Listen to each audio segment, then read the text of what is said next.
Hello, hello, hello, my beautiful people. Welcome back to another episode of the Auntie Lynette Show, brought to you by a WWB production, where we showcase some of Toronto's hottest visual and musical artists.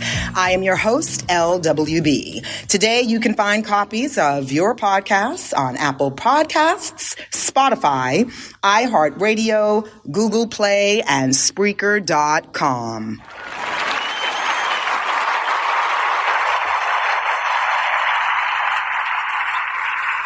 It gives me superb pleasure, folks, to introduce you to Stacey MacNevin, who draws from a unique and diverse personal history. She is an experimental artist and expressionist who refuses to be pigeon-holed into any category. As a visual artist, writer, expressionist, and live painter, she works with whatever materials she can, in symbiosis with the time, place, and people surrounding her. Her work is about distilling the complex and varied emotive responses we have to our environments, culture, nature, and other people of color, and experiences. For Stacey, the process of creating and living through that process is the practice of art itself. So welcome, welcome, welcome, Stacey. How are you today? It gives me great pleasure to introduce you to our audience. How you doing? How you feeling? Doing well. I'm really happy to be here. We are so lucky to have you. We are so very lucky to have you. I have to tell everybody out there that Stacey is our first guest. So big ups to her being here and dealing with some technical difficulties that we had at the show. But we're going to dive right in, folks. And we're going to ask Stacey how her dog Pablo influences her art, if at all, because, you know, it's all about family, friendship, and love here at the show. So tell us, Stacey. Well, yes, Pablo. Well, first of all, thank you. It's nice to be somebody's first again. Secondly, I think this is a wonderful journey for you, Lynette, and I'm so happy to be here to chat with you.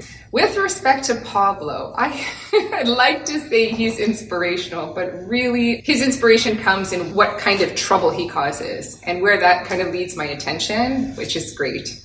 That is amazing. Well, I have to tell you, having just met you in person, but knowing you on IG, you have a great fashion sense and savvy. You really do. I love your style. I see your art expressing itself in your materials. So I wanted to ask you about that. Does art inspire your clothing at all, or is it the other way around? Have you ever thought about that? Because I'm really drawn to your work, and I'm so glad to be introducing you to everybody. I'm humbled by that, and thank you. Yes. I don't know. I think it's from two parts. I have thought a little bit about that. The expression, like, of the the exterior, whether it's through fashion, through hair, through some people use makeup. I am an abstract artist, I will say. I do my makeup accordingly. So makeup is not for me, but however you choose to express yourself sort of outwardly is such an important part of who you are in terms of your expression. Now, I come from two lines of extremely skilled and creative seamstresses. So both on my Trinidadian side and also on my German Mennonite side. They both fashioned clothes for themselves from what they had, which is, if you think about that, is amazing. Yeah. My Trinidadian grandmother used to be able to look at you and be able, without a pattern, to create clothes for your body type, for everything. My Oma was an accomplished crocheter, knitter, also a seamstress, and would fashion clothes from, while she was in refugee camps, would fashion clothes from different scraps of fabric. So I think I draw from my sort of the maternal ancestral line that really, even without a lot of means, really used what they had to express themselves. I really love that response because it really shows and it resonates in everything that you do. So are you an impromptu painter, or do you find that you plan your artistic pieces? Well, truthfully, I don't want to speak for other creatives, but before I go to bed every night, when I'm in that sort of limbic state, I see the world in a very visual way. Most visual artists feel the same, I'm sure. Right. But my creativity comes in terms of color. That's why I like distilling things down to color. I'm not too interested in forms and shapes. I really like to be fluid and physical and gestural about it. And I find right in that limbic state before I go to sleep, there are thousands of images that are just coming through. Wow. In color. Like I feel like, the way that you process, everybody processes information different. And when you're in that sort of transitional space between sleep and wake of consciousness, I think it's a lot of time we allow for that processing to occur. And in that state, I just get thousands of images. And I used to be, truthfully, extremely stressed out about it. Like, oh, I love this image, and get really attached to some of the things that I saw and experienced and try to hold on to it.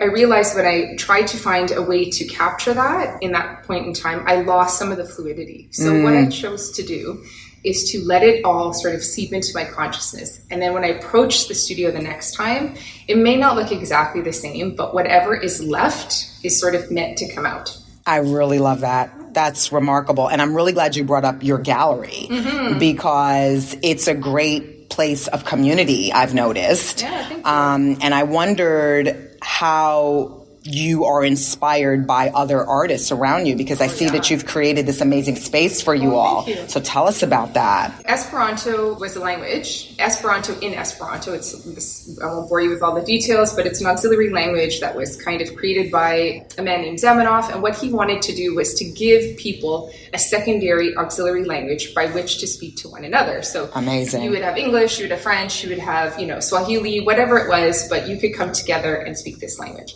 And I felt the same with sort of the art community, that there's certain, silos and communities. And I wanted to create another space, like a new language of art where we could forge new conversations and community. And there isn't anything like that. And I came to art after a different sort of university education, a different career. And, I'm self-taught. So I have this other sort of journey where my background is in communication. So I'm able to sort of communicate and sort of bridge those gaps between artists and those who love art. And I created this space to have those conversations where I could bring more people together. I absolutely love that. Bravo to you on that. Thank you. Talk a little bit, because you have quite the inspirational quote and poetic message behind a lot of your pieces. So I wondered if you could talk a little bit about how art relates to social change, movement, and how your work impacts a society, particularly because we're here in the GTA. Yeah. We just want to ask you, how can your work affect societal issues? Do you know, it's interesting. That's such a great question, Lynette. I've been thinking and reflecting on it a lot, because I think that so many artists wonder in these turbulent times, and when social unrest and things seem so up in the air, what do I have to offer? And what I always say, and I guess I would include myself in this, but what I have to say is that art is sort of like the conduit of what's going on. So it takes in information, but it also processes and it gives it back. And so what us as artists are doing is we are providing hope, providing meaning, but also providing a place of where emotions and feelings and ideas can sit. And when those things are expressed and come out, that is when there is social change and justice, because we have an anxious guest. Yeah. So continue, please. Yeah. So I think that's the time that, hey, the doorbell's great. It's like a ring in on what is the now? It's coming in. I love that. But I think that's the important part of art. Art tells us what we need to be focusing on. It provides the anchor by which to start the conversation. And, we've all heard of that one piece of music. Yes. That one artwork, the one movie. Oh, yes. That carried you through or helped you see things in a new way. And that is the power of art.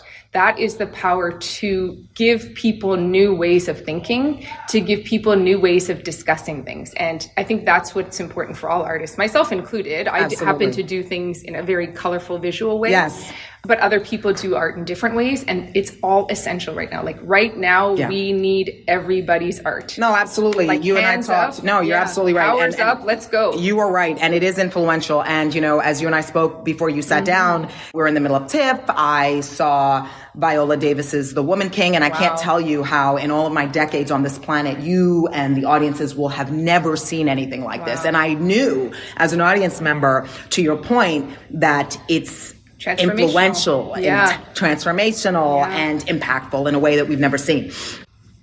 All right. So continuing on to the conversation, I'm just wondering, because you talked about process, you talked about your impact on community and society at large and how art influences us.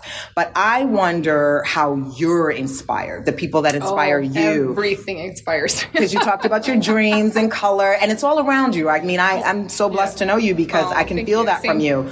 But I wonder, outside of the art, what inspires you to get up every day? Do you know what? I am stupidly, unabashedly, inexplicably hopeful. I think I look at the natural world and I see the regeneration that occurs continually, despite destruction, despite this sort of seeming randomness, despite brutality, and there is a rhythm. And there's a joy in that. And when you focus your energies on understanding our interconnectedness, it's easier without delving into the real and true issues that are pervading our lives right now and making things feel really dark. I always think of the fact that when things change, the caterpillar and the butterfly metaphor, but anything in nature, there's always this like dark, destructive time. And then there's this great reimagining, the awakening of spring after the dark of winter, the death and the regeneration in the earth. And once you focus on that, what waking up becomes like a joy. I'm also like with every, I'm not, by any means older, but I think every day that you kind of go by and you realize, wow, I get to do this again. I get to do this again. Bless your heart. Yeah. The butterfly is my absolute favorite symbolic creature because of everything you just said. It gets down to liquid. Absolutely. Like it's amazing. It gets down to liquid. And then through that comes this gigantic, beautiful creature. Yes. And if we only looked at life that way, we'd be better off. So if you could switch bodies with another artist, who would it be and why? Dead or alive? Come on, I got to throw the fun inside. Wow. Especially when we get deep about the world in which we're living in. I got to throw something fun in there. I'm trying to think of whose body I would like to get into. Who had the most fun? Because you have the most fun. Well, because you think about it, like, I love Frida Kahlo. Yeah, I was thinking you know of what her. I mean? I love, but her body was, betrayed her in so many different ways. She was betrayed by, and she had so much, pain. And so I'm like, okay, it would probably be male. Okay, I like that. Probably be someone who got around quite a bit. Yes. Maybe like Lord Byron or something. Nice. That doesn't surprise me because to our audience, because this is not a PG podcast, earlier, just to let you all know, when Stacey and myself and my awesome assistant, Nicole, were trying to put up our poster, it wasn't quite fitting. And so Stacey was like, hey, that sounds familiar. So I guess, wink, wink out there, folks. You know what I'm talking about. When you talk with me, it'll always delve there. I can't. She's like, this sounds familiar. They're always telling me that they don't know where to find it. Give me a break. Body, adolescent mind. That's me. Yep. All right. So I'm a firm believer bringing it back that music and art add years to one's life, especially when you just spoke about being here another day and being a mature, evolved woman. Like, what is your opinion on the impact that music and art have on our souls and our health? Because that's where you were going. Wow. What a great question. So, you know what I tell people in the gallery is this. Yes. Okay, so if you'll indulge me for a second. Of course. So I tell them, you know what, they'll say, oh, it's so expensive, like art, right? So they'll look at a piece and I say, it's like music. So everybody has one song that transformed their life when their parent died, when their child was born, when they first fell in love, when they went through a hard time, and it helped carry them through. Music just has this direct, arrow to our heart and our soul. Yes. We can all there's a universality to it. We can sort of connect to it. So people do with art, visual art as well, and other creative disciplines like acting, like songwriting. We go through the same thing, but how we sort of consume it is different. So if you ask somebody about that song, so if they'll look at a piece and they'll be like, oh, it's $4,000. Ooh, that's so much, right? But when you think about how it starts to become part of your world and your life, it's the same as music. If, all these platforms were gone and the only way you could consume music was for someone to say, look, that song of yours, you can have it for the rest of your life. You can pass it to your children. You can bequeath it to whoever you want, but you have to pay $3,000 or $4,000 now. And then after that, you have the rights to it. You can play it whenever you want. You can do with it whatever. You can gift it. You just have to pay that. And you know what? When I pose that question to people, they never say, oh, if I had the money. Or, oh, it's so expensive. Sure. They say, yes, I would do it. You would do it because it brings you joy. Because they understand that. And so it's the same kind of concept. So if people know that they're willing to do that, that it taps into that feeling of how important it is in the fabric and in the interconnectedness of our lives. Like if you have a piece of artwork, you're conversating with it all the time. If you have a song that you love, you're always in this sort of fluid conversation with it. Like